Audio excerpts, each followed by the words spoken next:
Well, I think this will be my next project. And I love junk radios, but this one doesn't qualify as junk, I don't believe. It's a Radiola Model 18 TRF unit, and the cabinet on it is in real good shape. There's the normal nicks and scrapes, but I think it would be a sin to refinish this cabinet. I'm just gonna clean it up, and that's about all I'm gonna do to that cabinet. All of the little escutcheons are in good shape. All the knobs are there,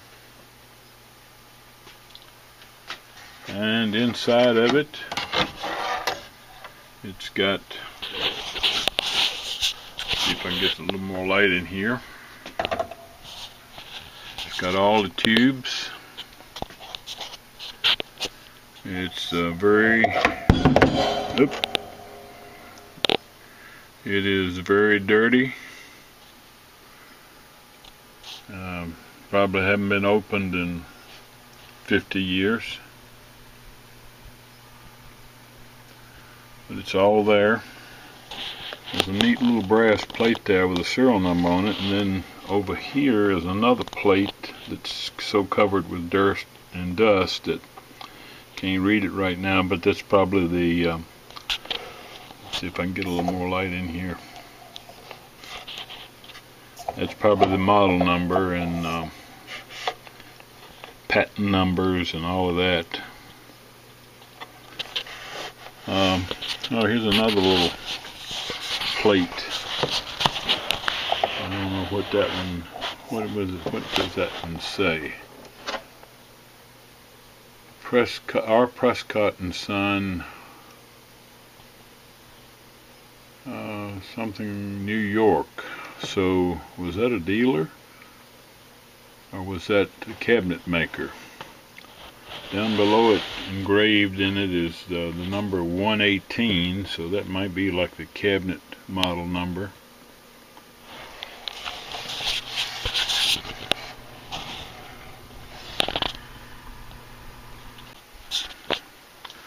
The back is in as good a shape as the front, and power cord's been cut off of it. These must be antenna wires here. They're kind of in bad shape. They may still be under warranty. I'll have to check. And then I guess this is speaker connections here. Odd looking terminal.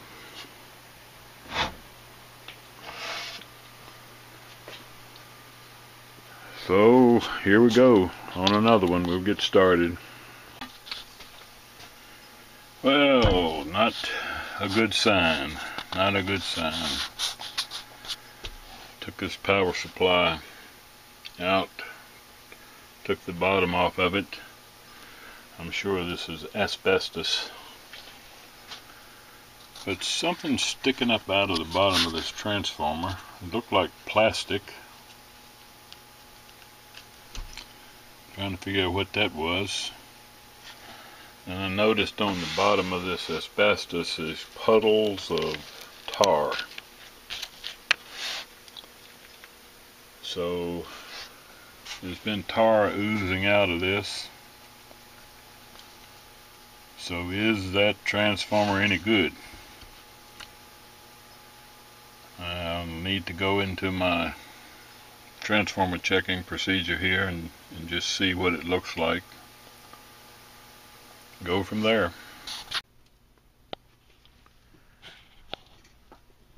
I checked that transformer. It turns out to be a choke in that package right there that the tar was oozing out of, and there's a choke in there, and I think 4 capacitors, and they The choke seems to be okay. You can measure that, and it has some amount of resistance, typical of a choke. So I believe the choke is okay. The capacitors, um, one of them seems to have right much leakage. The others don't, but I'm going to replace them all, and by recommendation of another guy that's on YouTube, um, he just put a separate, rather than to take that thing out and disassemble it and take the potting out of it, he just mounted the capacitors on the outside, took the wires off, and so that the old caps are not in service anymore. And I think that's what I'm going to do. So I'm going to replace the caps that go in there, and we'll see how that works. Right now I'm just using some soap and an acid brush to clean this thing up before I do anything to it. I got to get it clean, as clean as I can get it. It'll never be but so clean, and I'm not gonna repaint it and all. I'll deox all the switches and rheostats, and even deox these this terminal strip where the connections are made.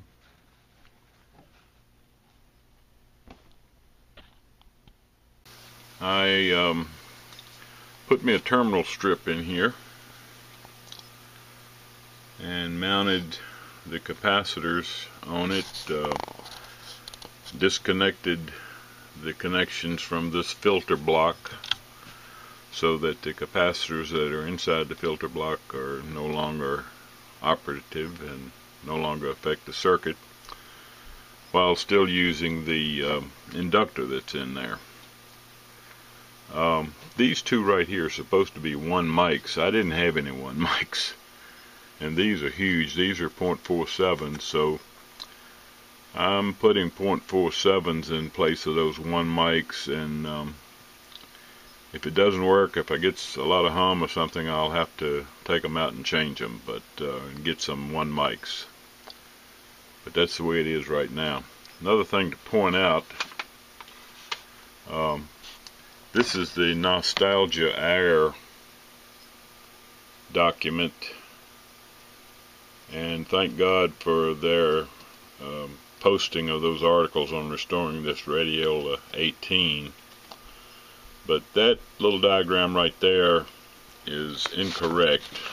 See if I can do this with one hand.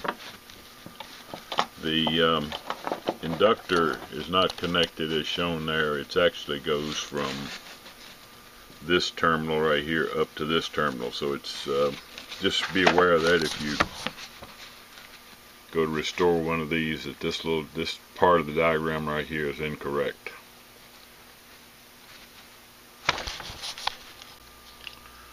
A little extra video here. I'm taking this electrical tape off of these wires. I'm getting ready to replace the power cord, and this old style electrical tape with like fabric woven into it.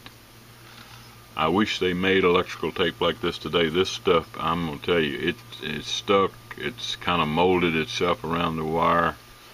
They don't make anything like this today.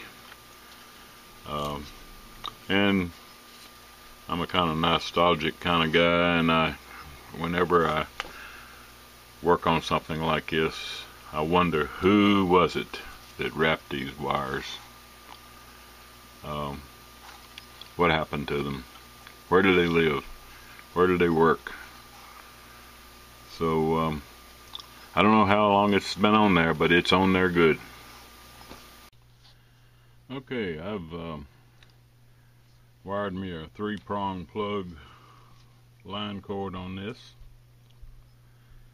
and some of the other restorers that I have seen the videos on, they put a fuse 2 amp fuse in there, so I did also, but they mounted theirs inside the chassis, and so if it blows a fuse you're going to have to pull that thing out to get to it. So I hung me one on the outside, one of these inline fuse holders. That way I can get to it from the top of the radio, or if I pull the back off, it'd be easy to get to. Of course, something could be said for the fact that if it blows a fuse, you're going to have to pull the chassis anyway, probably, but you may get a shorted tube or something like that. So anyway, I hung mine on the outside. I finished all the wiring and recapping and all on the power supply. So now we're going to give it a try without a load on it. See what kind of voltages we get out on it, or whether it blows a fuse or whatever. Well, I've got, let me get this a little better way. I think it's going to wash out on me, but it's 47 volts on it, and it's drawing 9/100ths of an amp, 0.09. So, and with that amount of input voltage, we're getting 178 volts and 178 volts. There's supposed to be 155 and 145, 165 and 145. So without a load, that may be okay. We'll continue to crank it up a little bit and see what happens. Okay, at 81 volts, it's drawing 0.13 amps, and we're getting 309 and 309, 310, 309. Okay. Those voltages, those DC voltages are pretty high, but once again, without a load, we'll just have to see. I'm going to crank it up some more. Okay, at 110 volts, we're drawing 0.2 amps, and we're getting 413 and 414, so at least that second voltage, it's supposed to be 165. No, just the opposite. The 145 volt is actually 415, and the one that's supposed to be 165 is at 415. This 145 volt though has a resistor in series with it. It's a 1800 ohm resistor, and it's not going to drop any voltage with no current flowing, so that would account for that. The 165 volt output does not have a resistor. So I think once I put a load on it, that one will drop down below this one, and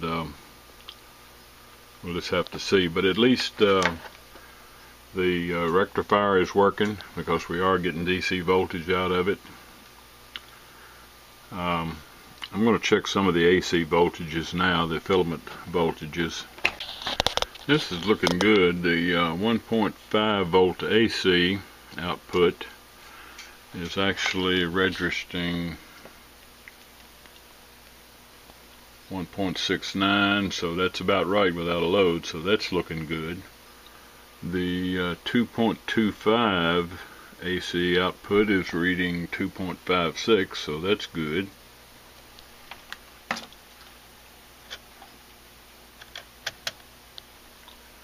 The 5.0 AC output is reading 5.37. I believe we've got a good power supply here. We just have to wait until we can get a load on it and see what happens.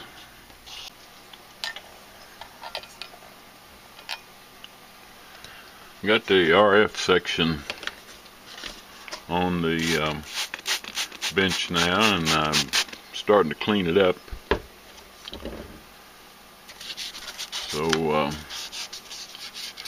I just use plain old soap and water and an old acid brush. They don't work good until they get all balled up like that. And if it's really something that requires more work, I'll try the hand cleaner. But this chassis is in pretty decent shape, and I think soap and water is going to be all I need. I can read this little label here now, and it's upside down, but it says, I guess it's a serial number, 998468, and it has a BW. Don't know if that's someone's initials or an inspector initials or what that is, but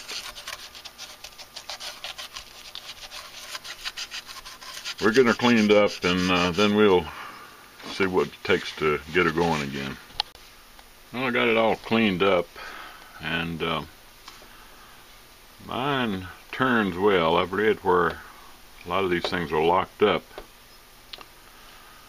My dial looks good except for one place right here that looks like rust, and I sanded on it just a little bit with 1000, and it was starting to take the writing off, so I gave up on that. That black spot will just have to stay. I know you can get replacements for these, but I don't think I'll do that. All I can say is things built like a tank, and sort of like automobiles of the day, they built them like a tank. And so now we'll get started on the bottom of this thing. I've already taken the lid off of this little box here that has 4 0.5 capacitors. And that's what these things look like back in the day, great big old bricks. But the lid comes off, you'd be able to bend these little tabs back, and the lid comes off easy, and these come out easy. And so now I'll need to put 4, actually there'll be 0.47s in their place, and seal it back up.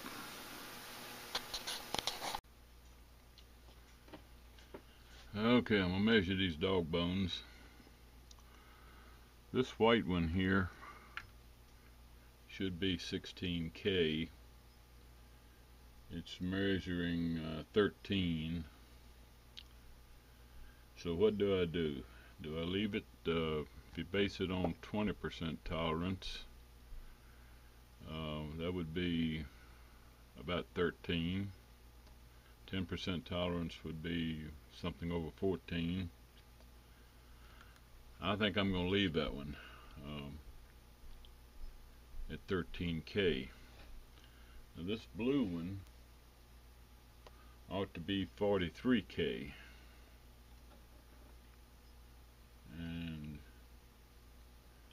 measuring 25.8 or about 26 ohms on that one, so that's not going to fly. So I'll replace that one. This other dog bone down here, see if we can get a shot of that one. That is supposed to be 5 meg. Wow. I don't think they're using M as 1000 on this schematic, because they use K on all the others, so I'm assuming that's supposed to be a 5 meg.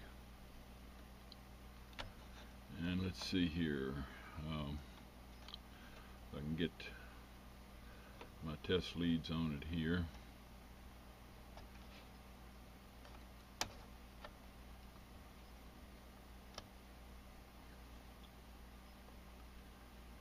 I'm only reading 2.4, so I think I'm going to need to replace these two dog bones here. And I read on one of these, I don't know what the wattage of these were, but somebody else said replace them with 2 watts. I'm going to look. If I have some old 5 watts anywhere close, I may use them, since I'm not sure of that.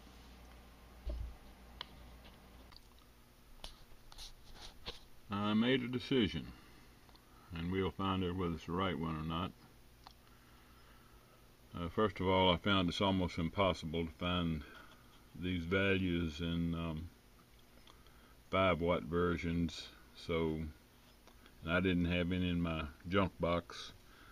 So this 5 meg right here, it's reading almost 3. I'm going to leave it and see what happens. This 43K, I went ahead and put a 47K 2 watt in there, so I'll watch that. This is supposed to be a 16K. It was reading, I think, almost 14, so I'm going to leave that one. And of course I replaced those 4.5s with 4 of a 0.47, and I'll just watch it. When I get it going here, I'll see what performance is, see if this thing starts to heat up too much. If it does, I'll order a 47K 5 watt and put it in there, and we'll see what the total performance is, and we may have to change what we're doing here, but let's see. This rheostat here, this pot, is open, or at least the main element is open, and there are 2 elements in here. The first element's in parallel with the main one,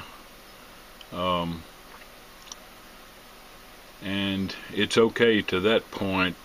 They do that to give you like an audio taper for the first third of the rotation. You've got that one in parallel with the main one, and the resistance changes slowly. When you get to the end of that second section, I don't know if I can show this or not, but you can see that more silver looking element. That's the inner element, and it's okay past that, but when you get up about 3/4 of the way, there's a break in that main element. So I'm going to have to somehow or another fix that. I see one of the people, what they had done was just pull the shaft out of this one and mount a regular audio taper pot on the back of it, stick the shaft through, and it does, you know, it'll look original from the outside. But in order to get to that rheostat, you got to take this big block out right here, or at least loosen it so you can get it loose and get that pot out. And when I opened it up here and looked, it kind of threw me there for a minute, because this thing's all potted up, and I said, wait a minute, not supposed to be any more capacitors in here. But this is the 2 interstage transformers in the audio, and thank God they seem to be okay. And so in the meantime, I checked all of these other transformers. It looks like all of my windings are intact, so that's a good thing. So now I just got to get this pot out of here and see what I can do with it. Actually, I wouldn't have had to take this transformer box out to get this out. I wasn't paying attention, because you take those 2 screws out and this will slip right up, straight up. However, there are 2 nuts on the back of this, where those 2 screws go into, and I'm not sure whether you could get those nuts on the back of there with that little box in there. I don't know if you can get your fingers in there to start them or not, but anyway, I'll find out. Okay, I've identified where the break is anyway. That point right there is where I lose connection. I'm okay from the starting point here all the way over to here. So let's see what we can figure out here. I don't think you'll be able to see this on camera, but let's see if I can change this light a little bit. And but actually there's a little fine piece of wire sticking out there. Get it down here behind. I think it's going to be impossible to see, but it's right there at the tip of my finger. That's where the break is. I can find a piece of wire sticking out, so I'm going to try something. Okay, here's what I did. Right there where that break was, I took me a little utility knife, sharp tip, and scraped it as much as I could in that area, and I figured I had nothing to lose anyway if I ruined it. Also, I didn't know whether nichrome wire would solder or not. I guess this is nichrome wire, and I'm still not sure how well it sticks, but I was able to get a glob of solder right there where that break was, and now it works. I've got continuous rotation, continuous resistance change from the bottom to the top, so can't guarantee how long this is going to last, but it's working now. A little trick I've learned, and for you old timers, I know this is nothing new, but maybe there's some newbies on here that anytime you got to get a nut down in a small space, you can only get your finger in there to start a nut. I take a piece of masking tape, roll it up, put it on the tip of my finger, stick the nut to it. Then I'm able to stick it down in there and get it so I can start the screw in it. Well, we got everything completed, I hope. All the tubes checked good. I already know that the 80 and the power supply worked. We checked out the power supply. So it's time to crank it up here and let's see if it'll do anything. Alright, at 120 volts we got 0.35 amps, so don't look like I have any dead shorts or anything, but all I'm hearing is a buzz. So let's see. I've got an antenna on it.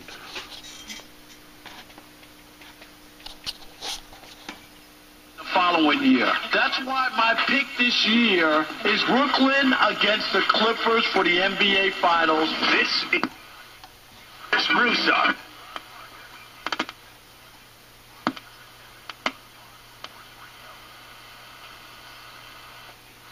This is Clay Travis. Join me every weekday at 6 a.m. for Outkick the Coverage with Clay Travis on Sports.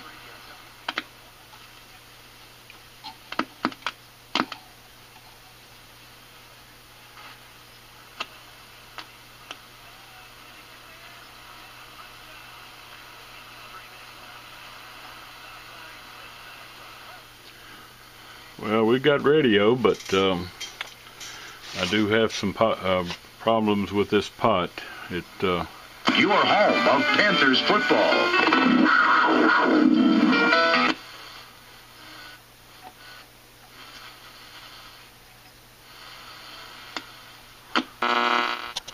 Alright, I guess the verdict is this radio is playing very well. I've still got problems with this pot. I may have to end up doing what someone suggested, and that's just putting a regular audio pot in there. But in this area where AM stations are very difficult to get, I'm getting more stations than I normally get, so that's good. So I gave up on that rheostat, and I had to come up with a way of mounting a standard potentiometer on it.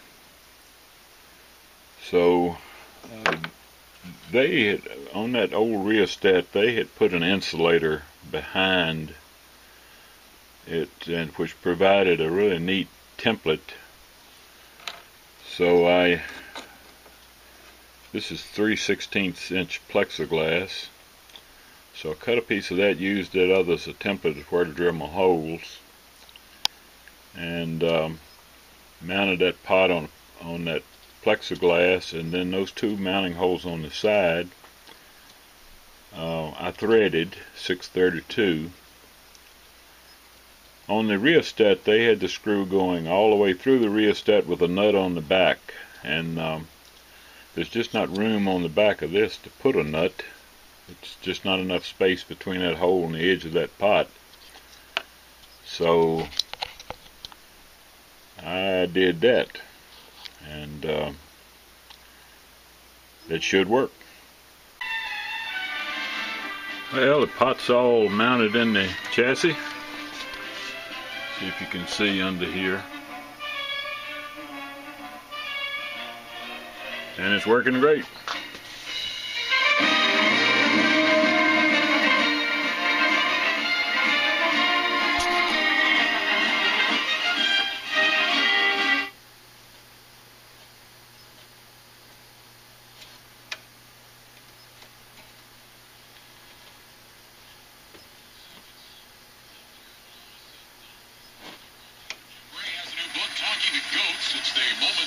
And he didn't remember the answer. I also noticed that he was letting his class out earlier than they were supposed to let out. I was really starting to worry. Levi and I talked about how we changed our lives, but he was there beside me. When something feels different, it could be Alzheimer's. Now is the time to talk. Visit alz.com. I'm really impressed with this receiver. I'm picking up station. It's nighttime, and I'm able to pick up AM stations, and it's all across the dial. You can tell the lack of selectivity in these old radios, the TRFs, but we get stations all the way across the dial. If he's back, if he's in uniform, if he's under center, sort of such a small component doesn't mean he's the.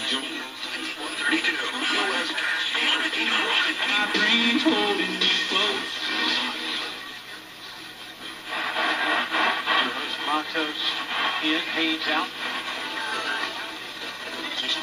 Also, the decision to pull Deggy and go with Austin Kendall because.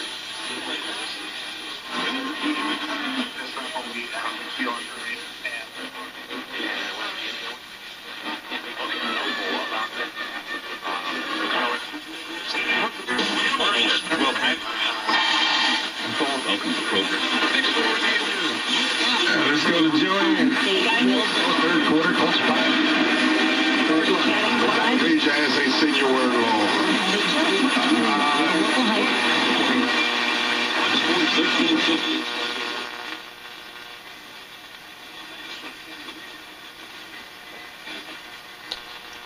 Quite a receiver. Alright, so I'm putting this Howard's refinisher on this. I like his stuff for unfinished radios or unstripped radios. Really brings out the color, blends in the scratches. I just like it. You can see there where I've gone over it and where I haven't. Don't want to put a lot on it. I just put a little on the rag and just rub it. I like to rub it until it's about dry. Really rub it in the finish.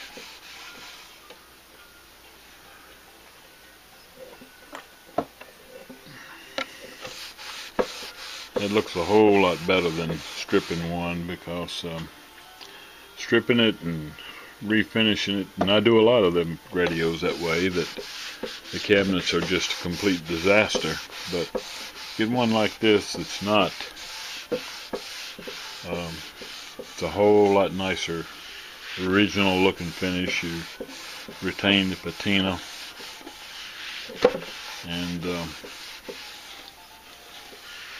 I'll come back over this with some wax after it dries to seal it. Well, I messed up my escutcheons for this radio. These things were just black, and I knew they were brass, so I figured it was just tarnish, and so I tried to rub it off. And what I found out, I got this one almost totally clean, but that's some kind of anodized finish they put on those to make them look that way. Antique bronze, antique brass. I even got my little Dremel buffing deal here with some rubbing compound, and that takes some of it off, but anyway, they look terrible. So what I'm doing now, I like this fluted edge and that little decorative part. I like that shiny, so I'm going to continue to buff those edges, and the letters look nice buffed out, so I'm going to continue doing that around the edges. These are pretty much done. I hand rubbed those when I was trying to get that finish. See that anodized finish in the middle there? It's not a paint. You know, I haven't even tried to get it off this one. So here's what I'm going to polish these edges, and then I'm going to try to paint those centers maybe with antique bronze or something. Try to get it as looking as close to what they have as I can. I don't want the whole plate shiny. Then after the paint is dried, I'll rub these letters so they'll show up. So that's my plan. We'll see how it turns out. Here's a little hoodie that goes on over the palette light, and that dark finish, like I say, that's not tarnish. That's something they put on there.